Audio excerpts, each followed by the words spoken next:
All right, I'm Becklane, and this is Catalyst. Excuse me, Catalyst and Company, dried mango. Catalyst and Company, formerly Studio 120, but we've been changing directions so that we're catalysts in each other's lives as well as catalysts in our own lives, and we hopefully become the artists we've always wanted to be.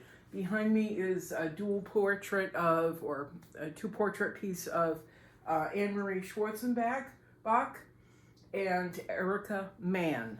Schwartzenbach and Mann, it's 36 by 48, I think. And I did this several years ago, but I've never been happy with it.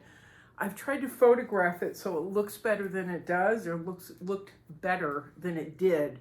Because oh my God, because I was just really embarrassed. I didn't get the pop. I didn't get the colors. I didn't get what I wanted. I didn't get what I wanted. But for some reason, a couple days ago, I pulled it back out again. Probably because people were interested in it. Found it more interested in it. I pulled it back out, and I pulled it and the reference material back out. Let's do that. Pulled it and the reference material back out to see really where I'd gone wrong. I've done this many, many times, but I've never quite gotten it. So I pulled the information out again and looked at it, and I found a ton of lines that were incorrect. It was constructed incorrectly. So I've been kind of reconfiguring things in there, and then also working more shadow than I had before and pulling out color. But the big primary thing, the difference I've really made, not only in poor Anne-Marie's head, which is gigantic, I suppose, or was gigantic, is adding really dark darks. I was trying to avoid using dark lines, but this time I mixed in I cannot see. I gotta find the Windex. Lamp black in with brown, teals, and blues. Kind of what I do anyway, but I hadn't done here. And that really helped. As you can see, it's helping to pull the figures out and define them more. But then added them into these figures in the background, and then I have to reconstruct this wall, which for some reason I put together all wrong. The lines were incorrect, so the lights and darks on it were incorrect, and the colors were incorrect. But I also had trouble with Erica's shoulder. As you can see, it looks like her head is about to fall off her shoulders. Just kind of go boopity boopity boop like a Monty Python cartoon. But I looked at the reference material, and I actually had the shoulder correct. It is in the correct spot. Without the reference material, I had decided to move it up here. I tried to move it around so it would feel more natural, and it wasn't working with the reference material. I went, you actually got it right, you just didn't have any of the shading right. I also missed folds in her jacket. For some reason, I didn't see them before. The button is a little bit off, that particular button. And then now, for some reason now, I can see that her leg is actually pushing up against the jacket instead of the jacket folding over the leg. It's being pushed up just a tad.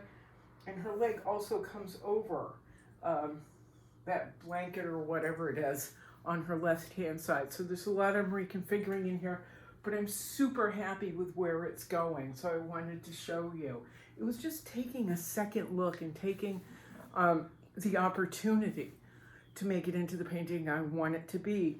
I don't ever want to get hit by a bus or a meteor or, die of bad chicken salad in the middle of the night and have my neighbors find me a month later and have something I'm not proud of behind. I need to make sure that every painting is correct and I'm not leaving something that will shame me or the portfolio in the end. Now, on to part 2. I am having so much friggin' fun on Instagram. So much fun. I'm reposting a lot of work, but adding context in it through music and text that I find.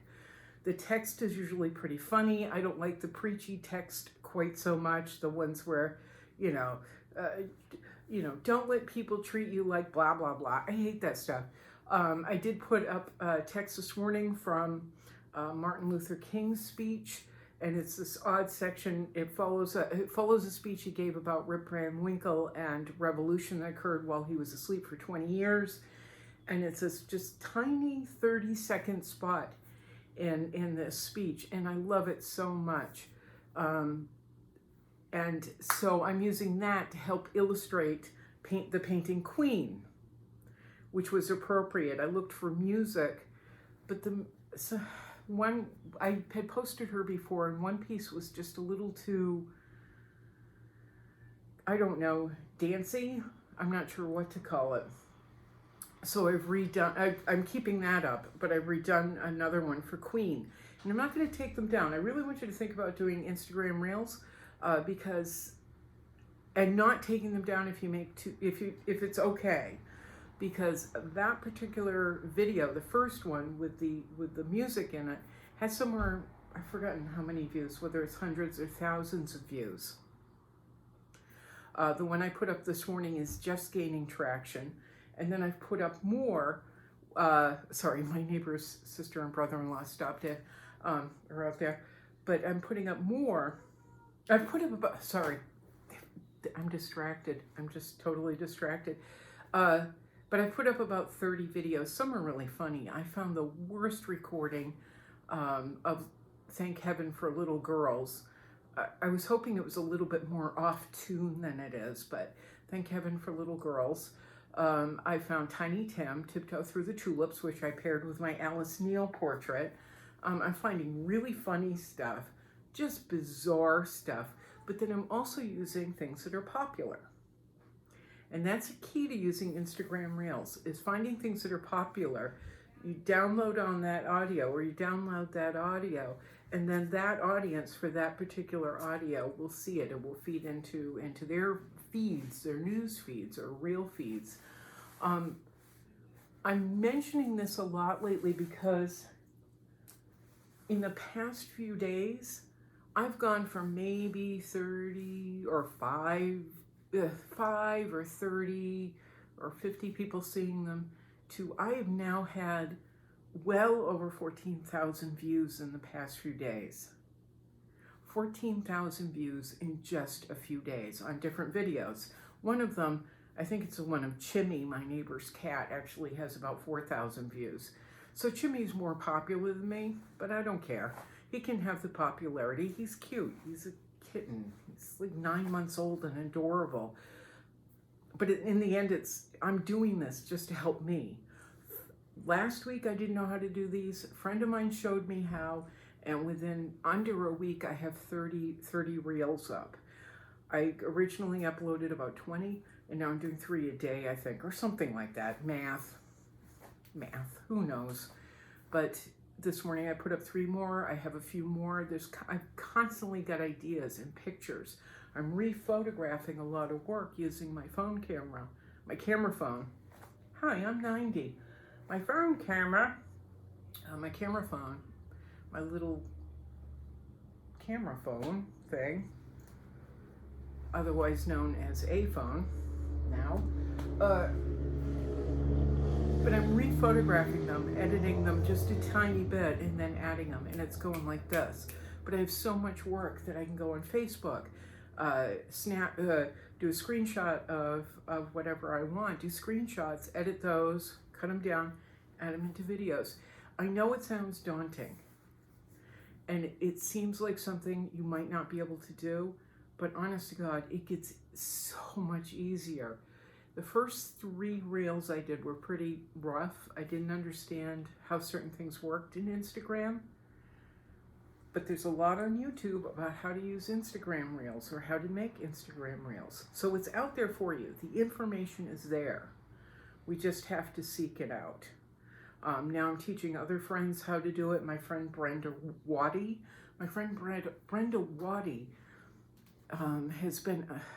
Is actually pretty well known. If you've heard Mr. Postman, you've heard her voice. You've heard Brenda Waddy sing with the Marvelettes, with the Temptations, with Bo Diddley, with all these people. And what we talk about a lot is how frustrating it is where we live to be respected, to be seen, to, for her, it's being paid to do a gig. I mean, it's inconceivable to me that someone could look at a talent like Brenda Waddy and not see the value, not see the complete and total value that she brings to the venue. So we're going to be working on her Instagram page and putting up reels, and she's got a great album out. It's My Turn. It's fantastic, and it's available in Instagram Reels audio. Instagram Reels audio. You can go into the audio. You'll see it. You'll see it on Instagram Reels when you go to post. You can choose audio. I'm finding the wildest things. I found Lauren Mitchell, another artist that I did a portrait of. She's an award-winning blues singer. I did a portrait of her just because I loved watching her perform. She's all over Instagram audio. So there's a lot available. I also think of movie quotes and things and put them in the search, and sometimes there we are. I was looking for one this morning because I'm doing a post about the filigree backgrounds that I like to do with all the flowers. So I was looking for a quote, and I think it's from Young Frankenstein. And I can't remember who kind of sang it a little bit. Oh, I love the pretty little flowers. Oh, I love the pretty little flowers. Very obscure. I haven't been able to find it. But hopefully I will. Anyway, that's it. Try out Instagram Reels. I cannot wait till tonight to see how the videos or the reels I put up this morning have done. It's so exciting to know there's people out there. There's opportunities out there. We just have to reach out and grab them. All right, there's a lot of traffic going on, and I'm going to go say hi to my neighbor's sister-in-law and brother-in-law and stuff. But anyway, everybody take care. If you'd like, once again, I'm Becklane. This is Catalyst and Company, formerly Studio 120. If you'd like to help support Catalyst and Company, all the links are down below. Including PayPal, Cash App, and TeePublic. I've also made reels about my TeePublic storefront that they're very funny actually. But all the links are down below if you'd like to help to support through materials, gift certificates, whatever. If you'd like to help keep me painting, awesome, I'd really appreciate it. Or buy me a cup of coffee. I'm an artist, we're always drinking coffee. Anyway, that's it. I'm Becklane, this is Catalyst and Company. Ready, Carrie? Meow, meow, meow. Ciao.